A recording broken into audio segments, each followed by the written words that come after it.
This movie opens with Tupac's California Love, which is not a goddamn kid's song, unless I see toddlers as pimps on missions for greens, an infant hoochie screaming, and a teenager throwing up a finger for feeling the same way. I guess that would do it. You might think that the simplicity of their animation choices would mean there were more resources for writing a captivating plot, but you'd be wrong. This boombox has 2 headphone jacks, and that is almost as confusing as the decision to animate a person hauling a boombox down Venice Beach when smartphones have already been invented. Bring back my noodles! Dude, do you really want it back after the dog has stepped on it and it's been rolling on a sidewalk? Hey, watch it! Not one of these people reacts to a dog riding a meat log with some variation of holy shit. Did you see that dog log rolling down the sidewalk? We won't play the songs, but this is the person flips through the radio and or iPod and finds only songs that describe their current situation life cliche. Also, why does he have an app for every decade on his phone? Unless this shit is free, get a satellite radio subscription. It has all them on there. Make friends. Check. Making friends with sand.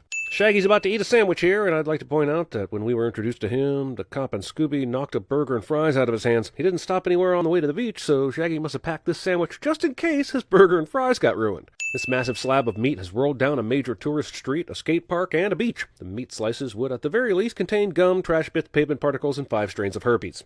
Is that peppercorn? Sand?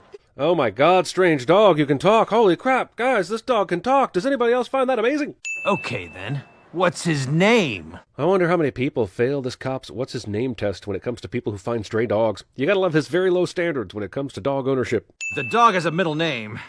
There's no punishment for damages or theft. Apparently, there are no consequences for a dog's actions if the dog has a middle name. But it's fair to point out that this attempt at humor breaks hundreds of comedy laws. Oh great, now we're gonna have a debate on the internet about whether this is a fist bump or a paw bump. And this gets political fast.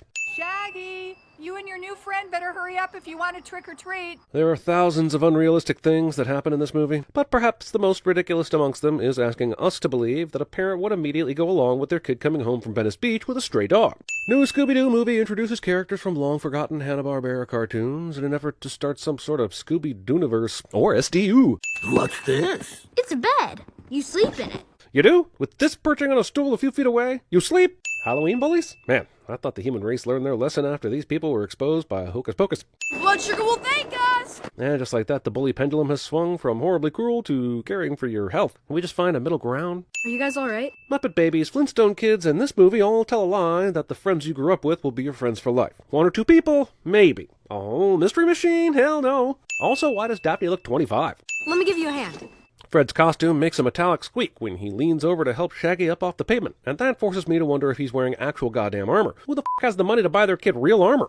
I'm Ruth Bader Ginsburg, obviously. You could also be Sonia Sotomayor. So it's not obvious, Velma, even if you tell me this part of the movie is set before she became a Supreme Court justice. Just wearing a robe and carrying a gavel doesn't make you Ruth Bader Ginsburg. I found out recently. Ghost or no ghost? It's Halloween. No one should go home without their candy. Yes, superfans want to see the gang's first caper, but I want to know why you wouldn't just get back to tricking and treating. Not like all the houses just flipped off their porch lights for the night. And what are Velma, Daphne, and Fred doing out here? They have 0 bags of candy. They're trotting around the neighborhood judging people, aren't they? I knew it.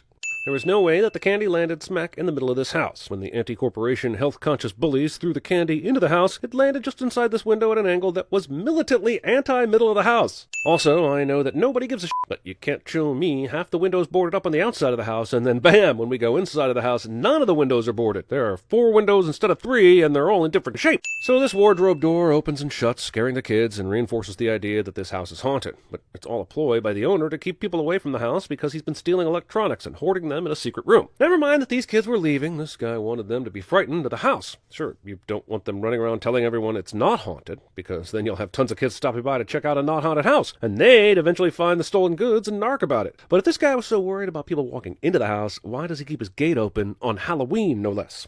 When I rank all the unrealistic technology from this movie in order of what I want most, a high-powered precision smartphone flashlight will be at the top. Go get help! Or, and this may be a crazy idea, call someone on your phone? Yeah, of course he's flying around on a cable attached to a gizmo on the ceiling to make it look like he's a ghost. This should have been obvious from the get-go, but somehow the cable wasn't visible until they climbed the stairs. See, kids, it's fine, because this is a real person in a mask hanging from a zip line tied to a grid on the ceiling. Forget that he defied gravity and clung to the wall like a spider a moment ago. That is simply irrelevant. Velma and Daphne dressed up as Ruth Bader Ginsburg and frickin' Wonder Woman tying up a fake ghost? This beats my fan fiction. Oh, hey, look, this creepy house has silhouettes of Fred and Wilma Flintstone hanging up in it. Isn't it great when electronics thieves believe in the brand? Oh, whoopee, a diner. Movie's introduction of Simon Cowell as an investor makes me think this came out in 2004, but nope, movie came out in 2020. Fred, you're the tank, the muscle. How does Simon Cowell know what Fred and the rest of the crew represents in this mystery-solving team? Are their adventures televised like they are in the real world? Or has Simon Cowell been observing them on their cases and taking notes? I can't invest with these two involved. Just like every modern Scooby adaptation, the story starts with the idea that Shaggy and Scooby are worthless, and so the whole plot kicks into gear because Shag and Scoob have to prove they're not worthless. Can we just have a normal adventure without the wink-wink self-aware nonsense? I don't know why these robot things went through the subterfuge of disguising themselves as bowling balls and pins, especially in a bowling alley that has no other customers. But I guess it looks super cool on paper. There is no one at this bowling alley, and yet they have 66 hot dogs and 24 hot dog buns, just ready to go. That's $231 a hot dog waste. Also, the menu reveals why some people should never be allowed to price items. How are you going to sell a chili hot dog for the same price as a regular hot dog? Oh no! We're out of calamari! I'm guessing Shaggy ordered the calamari earlier, and that's why he knows the bowling alley is out of it. But I took a good look at the menu, and I don't see calamari mentioned anywhere. Also, bowling alley calamari.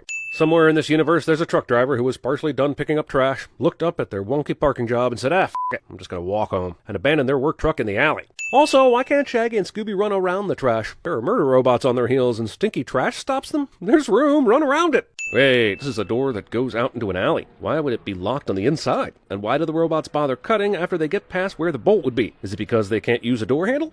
Deus Ex Barbara. I'm Dee Dee Skies, pilot of the Falcon Fury. I've abandoned my post at the helm to greet you in an elaborate introduction to a new character that nobody remembers. Isn't this fun? Blue Falcon's suit has a bigger red F on the chest, and it's way less, scaly. Congratulations, Shaggy. You're the biggest Blue Falcon nerd ever. And you're also right, somewhat, but why would you doubt that this is Blue Falcon based on some very minor thing? Also, both of you are absolutely starstruck the entire time Blue Falcon made his entrance. If you were real fans, you would have never been starstruck by this imposter.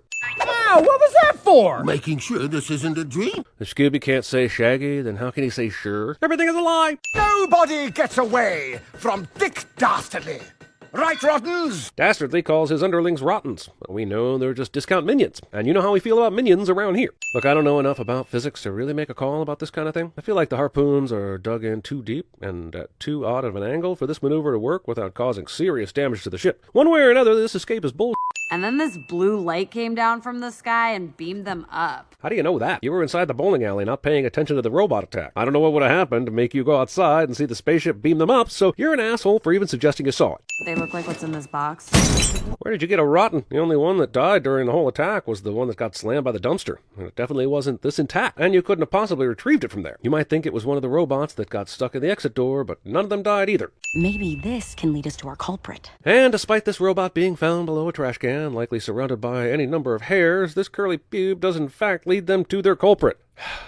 You know how some animators will slyly slip in an Easter egg or a subtle wink to their animation team? Yeah, the Warner's production designer was like, F that, I will tattoo my name on this.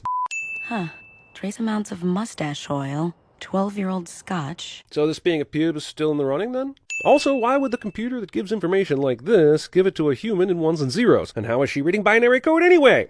Composition is a mix of arsenic, selenium, and coppertone SPF 50. How you? No, it isn't. Also, why is she still wearing her magnifying glass? You don't have to read this receipt with a magnifying glass. There's no zooming and enhancing needed. The numbers are large enough for Fred to read from the front seat. I'll see if the combination of these elements matches a geographical location. You typed arsenic, selenium, and coppertone SPF 50 into a search engine and it came up with an exact geographical location?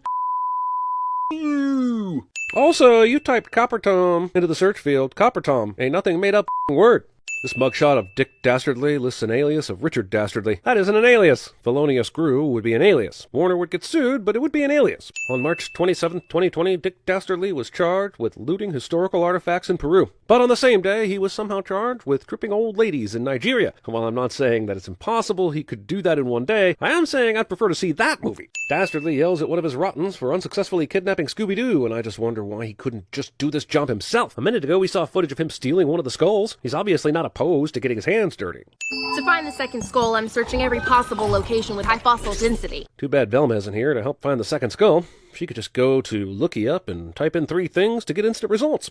Heat and sweet. It's our signature dessert. Heat signature. Movie expects me to believe that techie nerds like Dee Dee and Dino Mutt wouldn't have figured this out without a Dr. House moment, artificially making Shaggy and Scooby important. Sir, we really should go to the Gobi Desert. But they're not, because Blue Falcon is stupid, which makes me wonder why they don't just go to the Gobi Desert and tell him it's Romania. That's how stupid this guy is. I would be like, yeah, I don't know, Romania has a weird summer season where it's hot and becomes a desert. Has something to do with the Earth poles. How did Scooby's DNA end up in a Kennel Club registry? How do you trace the genealogy of dogs all the way back to Alexander the Great? This made-up fictional cartoon kids movie is making me unreasonably angry. Hooray! We've arrived at an abandoned amusement park with an English title in Romania. Super.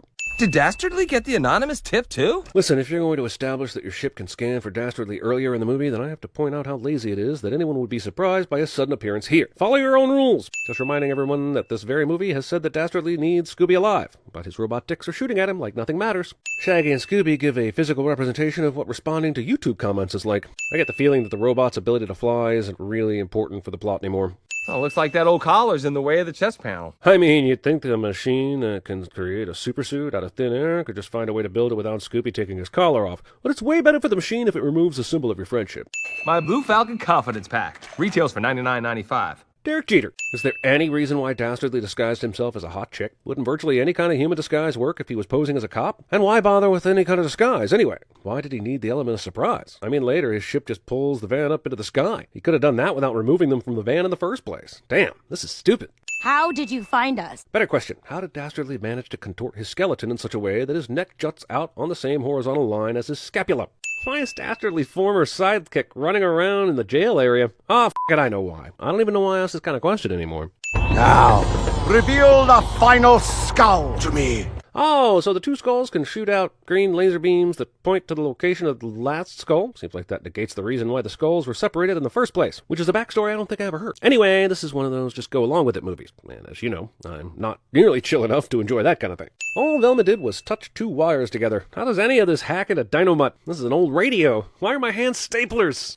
Scoob's clearly important to whatever Dastardly's got planned. We need him. I expect Blue Falcon not to think logically, but Dee Dee and Dynamut don't say one word about how it would probably be better if Scooby wasn't anywhere near Dastardly during this whole thing. They could have flown him to Nebraska and kept him out of the way. Well, what happened to us? The protagonists fight just before the third act cliché arrived just in time to Scooby-Dooby skip. Hello? I love Tracy Morgan and all, but making him the voice of Captain Caveman is just weird. In fact, a lot of the voice work here is just off. It won't read that way to a 4-year-old, but who gives a shit about 4-year-olds, am I right? Scooby's collar shows up as a sentimental hors d'oeuvre to get Shaggy back into the action. And what heartless bastard decided this needed to go into a dish marked for incineration? Also, is this tray being pushed by a hologram? This is Dastardly posing as Fred, so how did the Blue Falcon crew get here ahead of him? Velma told Dee Dee where Dastardly was going, and he had a huge head start. But how can they see when their lower eyelashes sprout out dreads that defy gravity and continue upward over their heads and then cascade down the back as if they are some kind of hair-veiled dress? How does this work? I know I'm small. It's a pituitary thing. Someone in this group of eyeless cavemen has discovered and identified a pea-sized pituitary gland. The pituitary gland! So wait, all the other times you've been running around naked, you've had no shame, but now that your superhero costume was ripped off, now you're embarrassed. Remember when Dee Dee and everybody were looking for the skull in the middle of the woods a minute ago? They couldn't find it anywhere. They enlisted Scooby to look for it, and he ended up finding Captain Caveman. So how did Fred, Dastardly, and Shaggy find it driving around in a van? Did they drive through the jungle in that piece of shit? So Dastardly said he needed Fred for a special purpose, which turned out to be so he could impersonate him. But he had no idea that he'd run into Shaggy moping around on the Blue Falcon ship when he got there. Furthermore, we've already covered how Shaggy had no chance in hell of knowing where everybody went after they left. So this is yet another Dastardly disguise that makes no sense and didn't need to happen and is dumb. Movie tries to tell us that nobody could find the skull because it was buried underneath a mountain or some shit. This ship flying over Captain Caveman Stadium, where the skull is completely exposed and easily seen, makes this movie a liar. Just because you catch people and save them from hitting the ground does not mean they wouldn't still die from the impact of the fall. In fact, it's total nonsense that they could catch them. Just to be clear, this means Falcon carried Fred the entire way without untying him. Don't you point your finger at me. Well, don't double point your finger at me. There are entirely too many vacuous characters in this movie. If these guys weren't wearing different suits, I wouldn't be able to tell them apart. Girl who doesn't pay for her apple before biting into it is an asshole. But the director said, let's make your character eat an apple. It'll make you look like even more of an asshole. It's kind of amazing Dastardly can just fly around in his ship and go to major cities and nobody's military even notices. And this is a highly wanted man that people know flies around in a ship all over the world. Even after Dynamut slows the van from crashing too hard, it falls from a height that would cause death or injury. I guess none of this is as stupid as Suicide Squad, so it's at least got that going for it. Uh-oh! Little more than I'd bargained for. But didn't Velma know that opening up the vault would unleash monsters based on stuff that Dastardly had hanging up in a room on a ship? How did Dastardly miss that? Sure, we can say he's dumb, but he knew that a descendant of Alexander the Great's dog could open the vault, and knew how to trace the genealogy to Scooby-Doo. So he can't be a complete idiot. Also, let's talk about Alexander the Great's plan. He stored all his treasure in the underworld, requiring you to find the 3 skulls of Cerberus spread around the world, and requiring his or his dog's descendants to open it. And your reward for finding it is you unleash demons? Man, why not just not do this? It's gotta be one of the worst things about this movie. The plot is about how Shaggy and Scooby are worthless and needed to prove themselves, but the whole movie has shown almost none of them, except Velma, have any real worth when it comes to mystery solving. Velma and Fred, you get to the gate and figure out how to close it. And we'll distract Cerberus. Great idea, guys. Shaggy tells them in this plan where he and Scooby distract Cerberus while they figure out how to close the gate, and they think it's a great idea for some reason, even though closing the gate would likely require Scooby. Canineableism. So this asshole waited all his life to get Alexander the Great's treasure, and he's going to be satisfied with a treasure chest and an armful of gold bars? Give him points for not being greedy, but damn, you spent all that time locating skulls and finding a descendant of Alexander the Great's dog, and you only take that much? The short version of this is the riddle describes Shaggy and Scooby. Alexander the Great only required one descendant to open the vault, but it requires a man and his dog to close it. And hopefully they have some sort of undying friendship or some It's exhausting nonsense. Also, how did Alexander the Great become the gatekeeper of the underworld? How did he negotiate terms in that deal?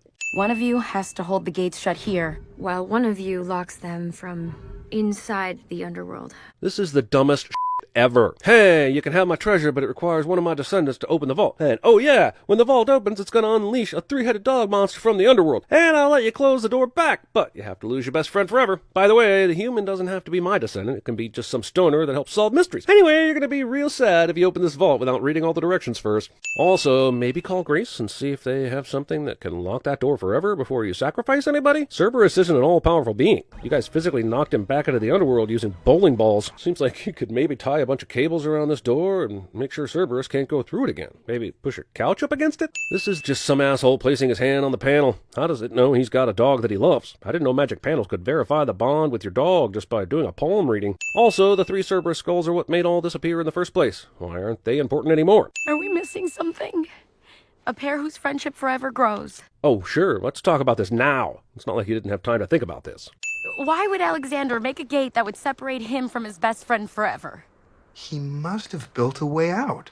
Alexander did build a way out, but why did he build a way to go in the first place? Raggy, you promised you'd never leave. Come home. Yeah, and you promised you'd never take the collar off, but look where we are now. Scooby pleads with a statue that came out of nowhere to bring Shaggy back, and that works. Honestly, Alexander the Great created a gateway to his treasure that lent itself to the maximum emotional impact a screenplay could ask for. Also, it's a good thing that the Mr. Ink crew didn't leave before this statue appeared and they had someone who could translate Greek on their team. And can you imagine what this would have been like for a guy who only had lukewarm feelings about his dog and vice versa? I still think they could have found a dead person to press their hand on that panel and all would have been fine. I finally figured out what you guys are. You're the heart of Mystery Inc. Too bad Heart doesn't solve mysteries. Seriously, this movie wastes our time by unmasking Dastardly and exposing Simon Cowell, only to unmask him again to find out it was Dastardly all along. How could he have time to judge the world's greatest talent shows and build a giant airship? Velma is right, but her logic is faulty. It's not like Simon Cowell is always judging talent shows. Why did Mr. Inc. even need a brick-and-mortar shop for their business? Were they losing clients based on that? How much money does it take to pay rent in Venice Beach? The fucking This is what Velma's laptop screen looks like in 2020. And oh look, she's got a file for hot dog recipes. You know, for the comedy. Hey, Dusty! Watch the shop, please? After all, there are so many people out there who need to visit our expensive beachfront store property about their supernatural cases. But Simon Cowell is footing the bill, so